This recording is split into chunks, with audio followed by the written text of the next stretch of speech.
Қан қоюлығы қандай да бір аурудың белгісі. Оны дер кезінде қолға алмасаңыз, соңы қауіпті ауруларға алып келуі мүмкін. Енді қалай оны алдын аламыз және емдейміз? Сіздермен бірге Жансая.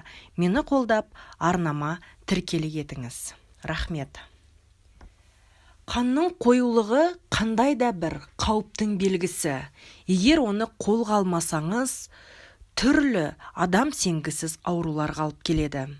Дәрігерлер көп жағдайда қан қоюланғанда ересек адамдарға аспирин, кардиомагнил секілді дәрілерді ұсынып жатады.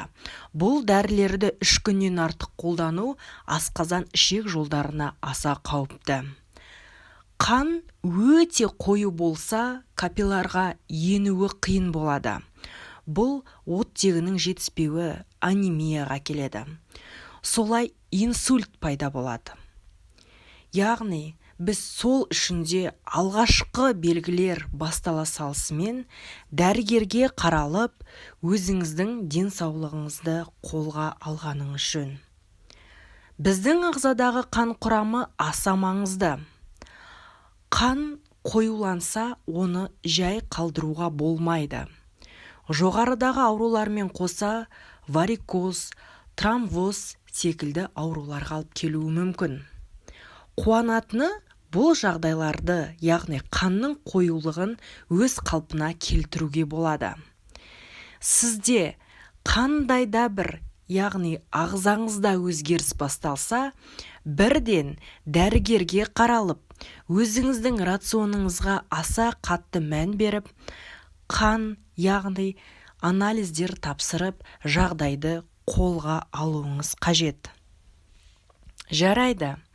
Енді осы жағдайлар белгіленсе, қанның қоюлығы сізден нақтыланса, қалай қолға аламыз? Ең бірінші 2 литр су.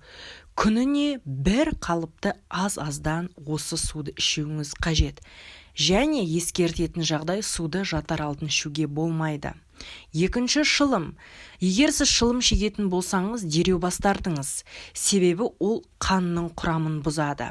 Үшінші, аспирин. Егер сізге дәрігер аспиринді ішуге ұсынатын болса, ішіп ем алғаныңыз жөн. Себебі ол қанның құрамын сұйылтатын бірден-бір дәрі. Бірақ жоғарыда атап өткендей, ол асқазан ішек жолдарына зияны болғандықтан дәрігердің нұсқаулығымен қолданғаныңыз дұрыс. Келесі ақуыз, ол майсыз тауық еті және балық, теңіз өнімдері. Егер де сізге балық, теңіз өнімдерін тұтыну қолжетімсіз болған жағдайда, дәрігердің, нутрициологтың көмегімен сол кісінің кеңесіне жүгіне отырып, омега-3 витаминін соған ұқсас кез келген баттарды қолданып, яғни орнын алмастыруыңызға болады. Осы аты аталған дәрумендер сіздің қан құрамыңызды реттейді, және де күнбағыстың майы, таза шоколад, міне бұлар да қан құрамын ретке келтірушілер.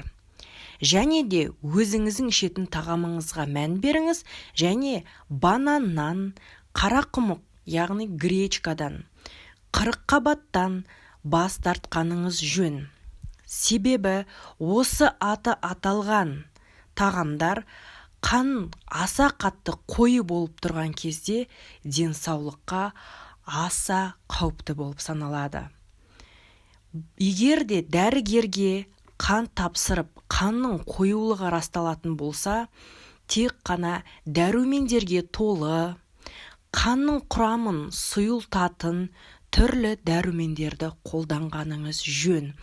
Себебі сізге түрлі дәрілерді енгізу арқылы, оларды ішіп пайдалану арқылы денсаулығыңыздың басқа бір мүшелерін зақымдап алуыңыз мүмкін.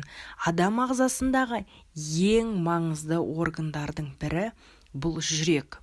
Жүрек, асқазан ішек жолдары, сонымен қатар қан қысымы.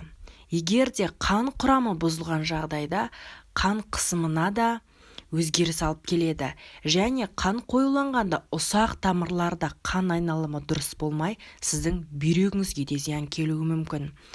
Құрметті көрермен, сізге бүгінгі айтылған кеңестерді дұрыс пайдаланып, дәрігерге уақытымен қаралып, өзіңіздің денсаулығыңызды қалып күтінгеніңіз жөн. Себебі өмір өзіміздің жауапкершілігімізде. Аман болыңыз.